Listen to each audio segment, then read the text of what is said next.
You sound like you really do like your job from the way you talk. But I Yeah, want to ask you. I feel like you do, and that's great. I love hearing from people who talk about their jobs like you do. It's awesome. I just think it's a Um, cool job, honestly. Yeah. it is. It is a cool job as well. So our guest for today is Eden Porsangi. Eden is Senior Technical Specialist at Microsoft in the Microsoft Teams Power Platform technology. She's a keynote speaker and a huge advocate for women. She is joining us today from Chicago. Eden, just the fact that you made time for us today in your busy schedule shows how strong of an advocate you are for women's voices in our industry. So I just want to start by thanking you for making the time for us. Absolutely. And Thank you so much for having me. thank you. So to start with, usually we just want to hear about your early career. How did you end up working a senior role at Microsoft? Where did you study? How did you start? So if you can touch on that. Well, I started in technology, I guess it's been quite a bit. I was actually working for an airline, and the airline's name was ATA Airlines, and they were based out of Indianapolis. They're gone now, but I started out in reservations there, and they asked, they had an opportunity for technical training. And I was like, wow, how much fun would that be to do technical training? So I was brought into the customer service training team, where I was providing technical training on how to use Sabre for our airline reservationists as well as airport personnel.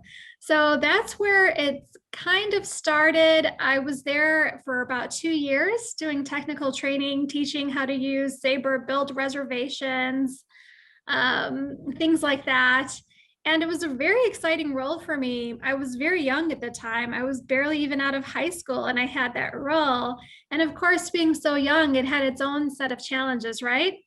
But then I joined an accounting firm after that, and the travel was just too much for me at that time of my life. So I started working at an accounting firm, and I started out as reservations, or I'm sorry, as a receptionist, and I left as an IT director. So that was the highlight of, of my career to some degree, because, starting out as a receptionist, the company that I was working for, they saw a lot of potential in me. And they were like, well, we're willing to invest in you and your future. And they said, where do you want to go? And, they had two divisions within the company, and one was more specific to accountants, so like going down the accountant track or going down the technical track. And I wasn't sure what I wanted to do, so I took some classes in accounting, and then I took some classes in tech, and I realized I really enjoy the technical aspect. And so that was essentially where my career began. And I went to Northwestern University, so that's where I studied, where I learned a bit about organization behavior, leadership, as well as information systems. And that was essentially where I started to do a lot of networking with some of my peers. And I was actually in a cohort program at Northwestern. And one of them was, interested in joining Microsoft. And I was like, wow, I really want to join Microsoft too. And we started to network with some of the folks here internally. And then one day it just kind of happened. So it was very, very exciting. But obviously, there's been a lot of different roles that I've had during that period of time. I've had, more technical roles. I've had more management roles. I've had some roles that were in the middle, where I was doing a lot of like engagement management and coordination of resources and staffing and things like that. And eventually I decided that I wanted to move more onto the technical track, which is why I'm a senior technical specialist here at Microsoft now. That's amazing. That's So what amazing. did you So, major in? Yeah, go So ahead. I But I'm majored curious. in I majored in leadership and organization behavior. Um, and I also took quite a few classes in information systems. So I had that aspect of, I wanted to have a little bit more IT, technical professional training from an IT perspective. So that's what I did. Awesome. So from a receptionist to an IT director, that's pretty amazing. That's pretty amazing. Thank you. Yeah. So yeah, I just want to ask, so you said, could you touch more on your period when you joined Microsoft? I know you said that you networked with people and stuff like that. So I know it's, everyone's dream to join Microsoft. So could you maybe share with us some advice on how did you move into Microsoft? Could you expand more on what you mean by networking? What were some of the stuff that you did during that time? Well, I will be quite frank with you. I tried joining Microsoft for a period of 10 years. So for 10 years, I was trying so hard to get into Microsoft. I remember I must have applied for, I don't know how many positions, and, I would never hear back.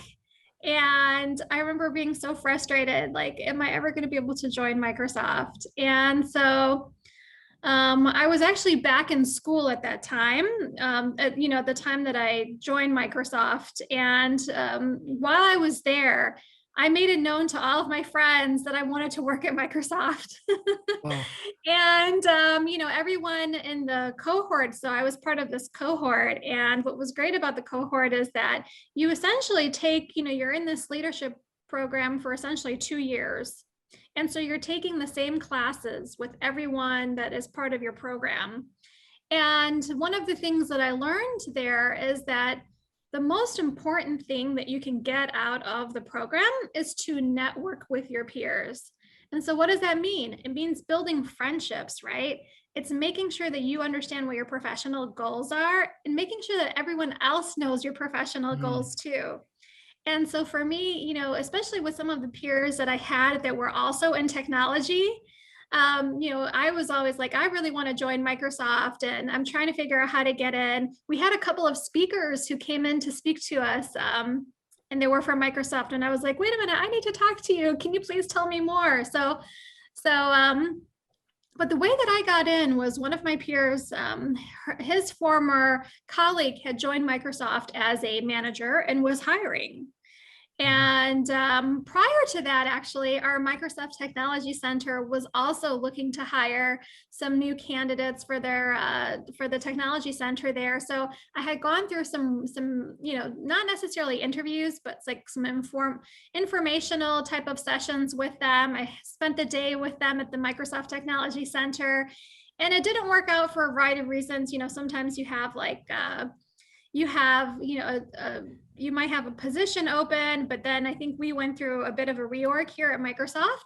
So that position did eventually open up, but by that time I had already joined Microsoft in another role. And that was through my peer who had a manager that had recently joined Microsoft and was looking to build a team. So I was referred to her.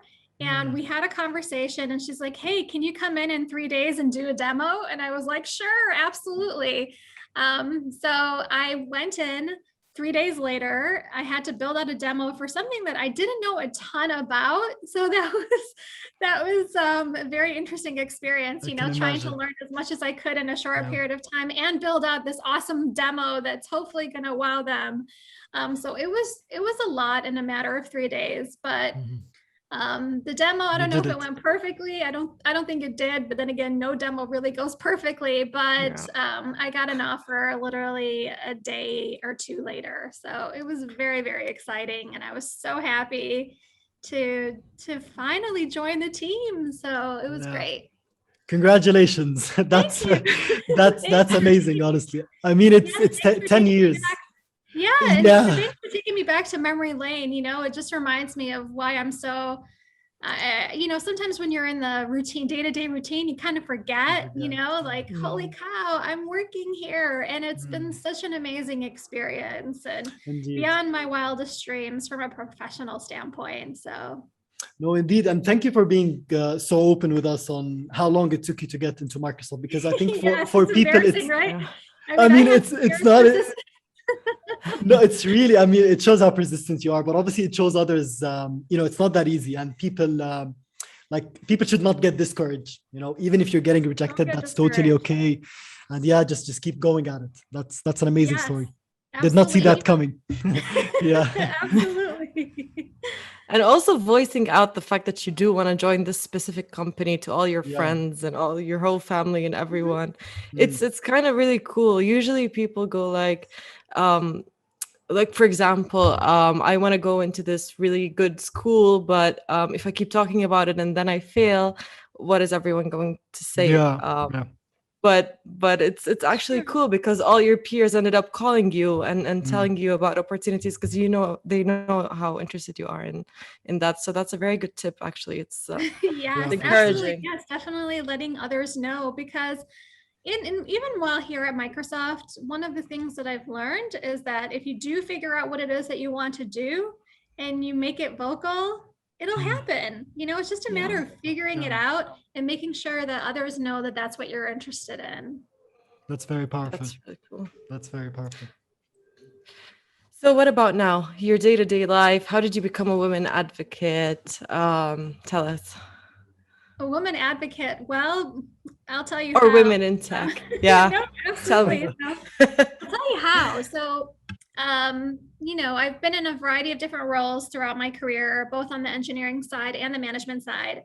And one of the things that I always complained about was I kept complaining about is there's not enough women here. How come I'm the only girl in the meeting? How come it's always me among all these men, right? And after doing some, I was taking some classes. I remember I was in a sociology class, and my whole project was on women in tech. And one of the things that I learned as part of that project, that research project that I did, is that women are always I guess the way that our journey begins in terms of where we want to go in our professional careers, it usually starts off at an early age where we're trying to decide what it is that we want to do. But one of the things that I learned is that boys are generally told that they should join STEM, right? Any type of science, technology, or what have you type of field. But girls are not necessarily told that. So from an early age, they think that these roles or these types of fields are more geared towards men, and they're not geared towards women. So when I learned that, I was like, oh my gosh, like maybe this is the reason why, I'm always the only girl. And one of the other things that as part of that project, I remember talking to others in one of my classes, and they're like, Eden, you would be a great advocate for women in tech. Why don't you think about doing something? And I was like, you know what? You're right. I should stop complaining and try to open the door for others, perhaps by, for example, there's some volunteering that I've done where I've talked about technology to young girls that are in high school or in elementary school, just so that they see representation, right? So that they see there are women in tech. And if it's something that they're interested in, they can do it too, right? I mean, if I'm able to do it, I personally feel like anyone can, right? So that's one of the things that I've been doing. And also, I'm chair of our Women at Microsoft Midwest Employee Resource Group. And so one of my goals there is to build community and to make, other women feel like there's a home for them, right? There's opportunity for us to get together, to voice our concerns, to build a stronger foundation, in terms of a community. And that's been incredibly rewarding and fruitful. And I also try to seek out younger girls that have joined the Microsoft community. So for example, a technical specialist that just joined from the Aspire program, or, others that I notice have joined our healthcare life science. I reach out to them. I ask them if they're interested in, chatting. I've set up some sessions with them where, mentoring sessions, so that they can learn from my experience, and they can learn that, we're not alone. We're here together. And, if they have, things that they want to talk about, I leave the door open for them to talk about it and to have, free communication, and also try to provide advice when they're looking for, to understand what their next career move is going to be.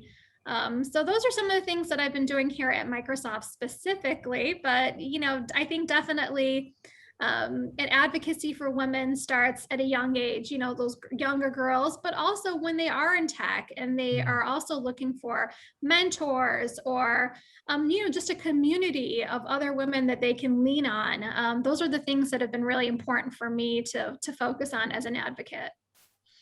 That's so nice of you. That's so nice of you. And I'm very curious to know, what kind of advices do you give them? Well, sometimes it's a pep talk, like, oh, I don't know, like I'm like, for example, there's one young woman that I work with, and she's like, I'm in these meetings and everyone is so much more experienced than I am, and they know so much more than I do. Like, how do I compete with that? And my advice to them is, guess what? Not all of them knew everything from beginning, right? Nobody knows everything, right? Like, even as a technical specialist, we have to be very, very technical in our solution area. But even with that, technology changes so often. And each day you have an opportunity to learn something that you didn't learn. And the way that I see it, start with something small, become really good at that. You can become an expert at anything, whether you are a senior level or you're just starting your career, you can become an expert at anything. And then once you learn that, start to learn other things, then add something else to that, and then continue to build. And before you know it, you're going to be an expert just like that other person is. And you'll know as much as them, if not more, So I think, just feeling confident that you can learn it and you can become an expert at that one thing, that can open the door for you to continue to expand on that and continue to build out your expertise. Yeah, that's so true. I mean, we all started as beginners for sure, and I think it's important to be mindful of that. That's pretty powerful. Right, and it's interesting that it's interesting because nobody's an expert. Even if you're 20 years in the industry, I've been in the industry for 20 plus years. I'm not an expert. Nobody's an expert. I think the fact of the matter is that you have to be willing to learn, and you have to have confidence. Confidence is probably the most important thing, because when you have confidence, you're showing that your perception is going to be that you're confident, and people are going to trust you and they're going to believe you. But if you're not confident in yourself and you're like, oh man, I don't know this or what have you, people also are going to take notice of that too. So, that's why I say start small. You can learn a lot about anything and, continue to grow. And, like I said, the technology changes so often that we all have to constantly be learning and constantly expanding on our skill sets as well. Indeed. Yeah, indeed. And what do you specifically do at Microsoft? So as a technical specialist, like for our audience, what is your typical day-to-day job? And what's the difference between a technical sales and just a regular salesperson? I think that's interesting for us to know. That's a great question. I love it. So the difference between my role and a sales role is that for me, it's all about the tech, right? It's not necessarily about whether we land the sale. It's more about, working with our customers to understand their business challenges and showing them how our solution is going to help with that. So my role as a technical specialist is to understand the business problem and build out a solution, sometimes in a demonstration, sometimes in a demonstration that we've already created that might resonate with the customer based on their business challenge or goal, and basically prove out how that technology can help with the challenge that they're facing, show them the value of that solution. Sometimes it might mean that the customer has specific concerns that they need to alleviate. Like, so for example, maybe they want to learn how to govern the solution or what have you. So for me, it's showing them how they can govern or administer or secure the platform. But my areas of focus are Power Platform. So right now I'm a senior technical specialist at Microsoft. My main role is actually a Teams technical specialist.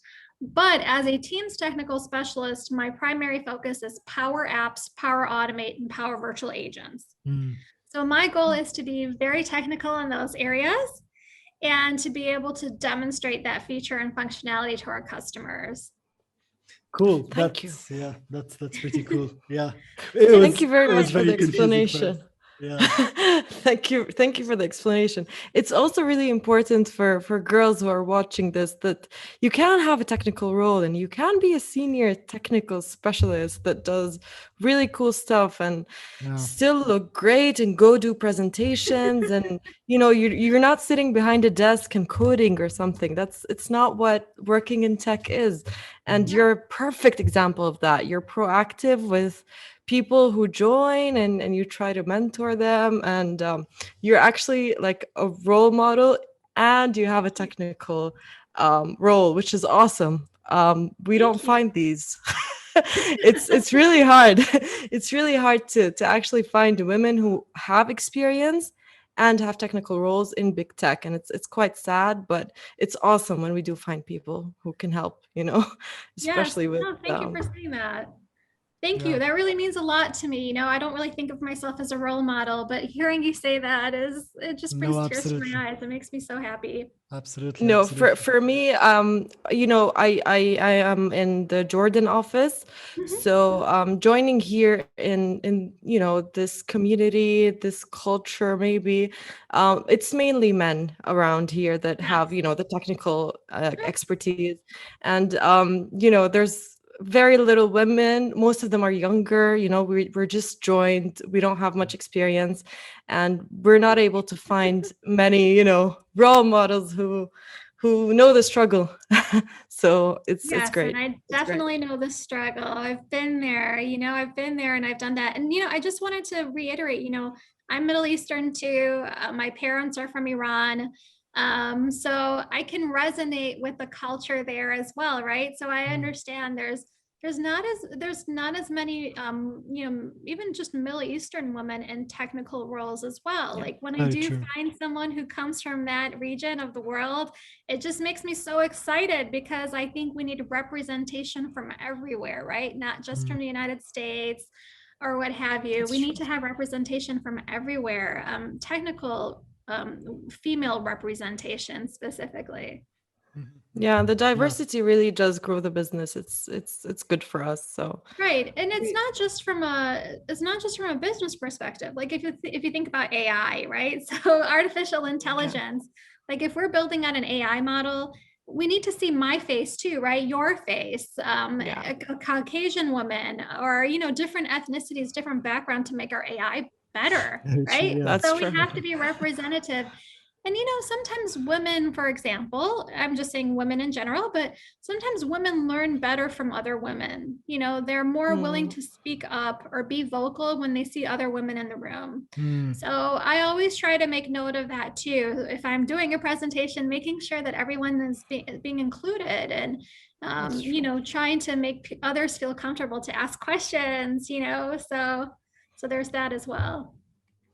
Yeah, indeed, indeed, indeed. That's really interesting. That's really interesting. And one more thing about your role. So I find it very cool because it's really a mix of technical skills and customer facing skills, and you need to have a very good business acumen. I find it really cool because it mixes all of these things. But in your opinion, what does it take to succeed in a technical sales role at Microsoft? Like, do you need to be technical? Do you need to be super technical, or do you need to be more of a good salesperson? What do you think it takes to become successful in this role for people who are interested to join? Yeah, I think there's a couple of things. Number one, I think having technical acumen is definitely important, right? So you have to have that technical acumen. Another thing that I think is really important is communication and relationship skills. So Mhm. being able to communicate effectively without sounding, sometimes I think that we in the technical world sound too technical and the business user, that might not resonate with them as much, right? So communication skills and knowing your audience is incredibly Mm. important. One of the other things that I would say is, relationship building skills. So being able to build Mm, relationships with your customers, build relationships with your, like for example, I am part of what we call our specialist technology unit. So for example, I work with account teams who have, who own relationships with our customers. So even having a relationship with them, it can really make a make it a more successful experience for you as a specialist. And then I think one of the other things that's really important is knowing how to navigate Microsoft. So Microsoft, as you can imagine, we've got quite a bit of employees. We have 120,000 employees, right? Yeah. So across the globe. And there's a lot of information that's being thrown at us, right? So I think, knowing where to go and who to find. Sometimes my role is about finding, the right resources for whatever the customer needs, right? So understanding how to navigate Microsoft and put that in front of the customer is sometimes, a big part of my day-to-day is just figuring out what they need, figuring out who to go to for that, and bridging the gap. So there's that aspect of it as well. So the more you're able to navigate and, for example, if a customer needs funding for a project, well, we might be able to get them funding, right? But like, where do I go for that? How do I get that? Or maybe they need trial licenses to be able to explore the technology. So, knowing how to get them those trial licenses so that they can, test out the solution that they're looking for. So, these are the types of things where the more you know about how to navigate Microsoft, the easier it is. No, indeed, because you have so many resources. Yeah. Yes, so many, tricky. Right? Where do you go for what? And indeed. I'm very lucky. I have a manager who's been at Microsoft for 20 plus years. So I'm very lucky for that because he always knows the answer. So if I can't find it, I can always reach out to him. So that's incredibly helpful as well. Cool. That's really good. Very nice skill set. You'll need a lot, but as you said, technology keeps changing and you'll need to continue to learn as you go. Yes. And one other thing that I don't think I really mentioned, but I talked a bit about the communication, but I think another thing that's really, really important in the technical specialist role is your presentation skills, because you have to demonstrate technology to your customers.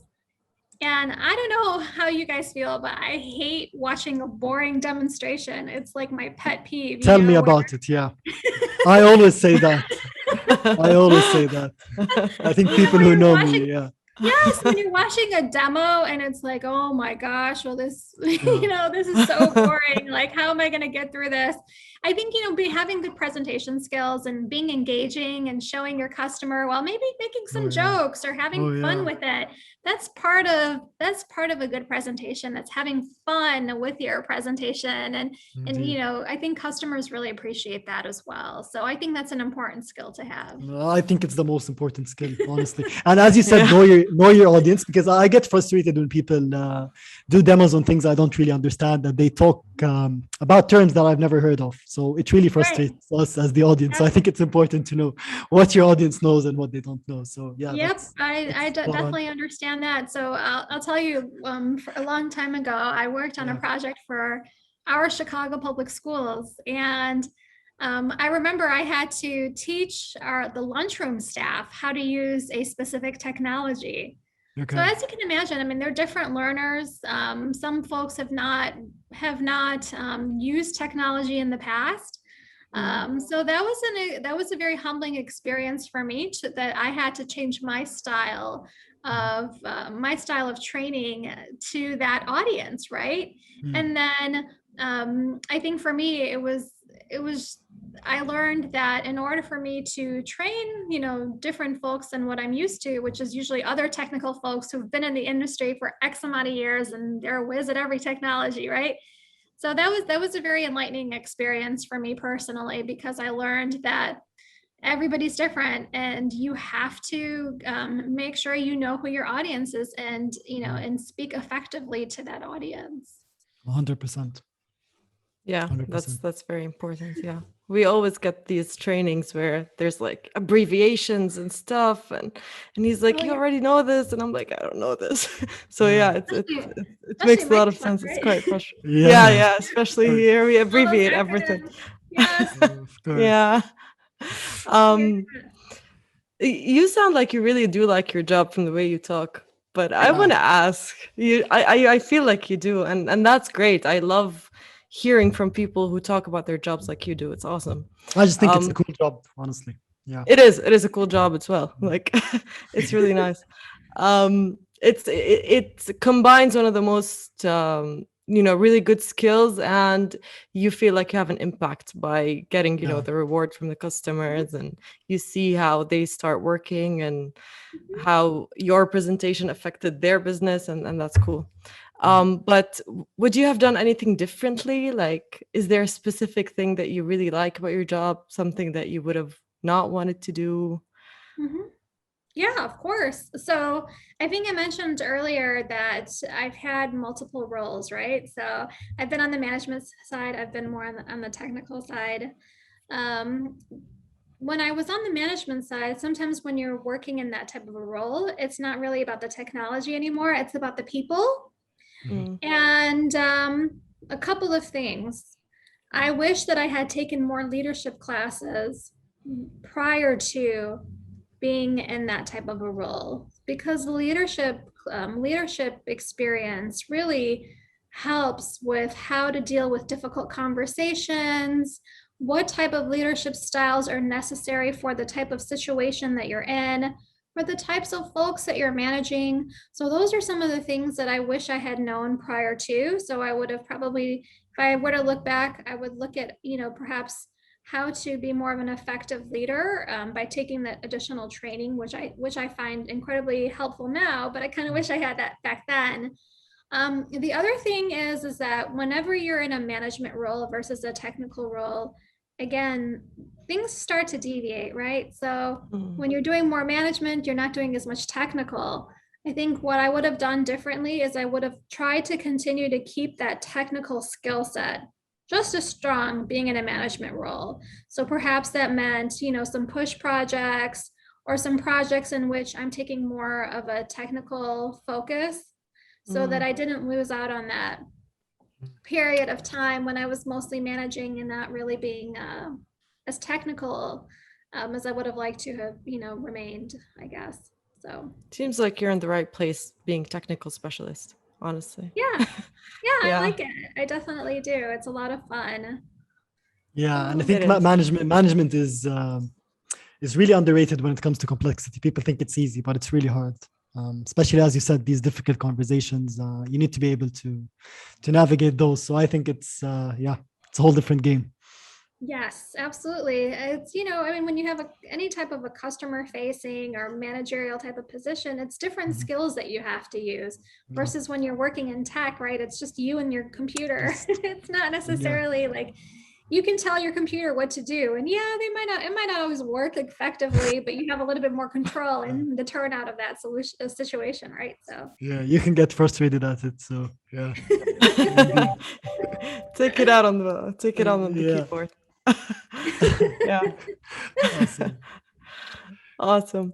Eden, we don't want to take much of your time, but I just want to thank you for being here, and I want to thank you for your time, and I honestly think your job is pretty cool, and we're going to talk more about it in the future, hopefully. Absolutely. Thank you so much for having me. This has been so much fun. I really appreciate it, and I really appreciate you guys reaching out to me, and in the session. I'm really grateful for what you guys are doing for women in tech. I think it's important to continuously spread awareness, that there are these different technical roles, and if someone is interested, they should definitely pursue it. There's a lot of opportunity there for everyone. And it's just a matter of making it known and getting that role. So thank you so much for everything that you guys are doing as well. I really appreciate it. We do appreciate that as well. And most importantly, it was really a pleasure meeting you and getting to know you. Pleasure.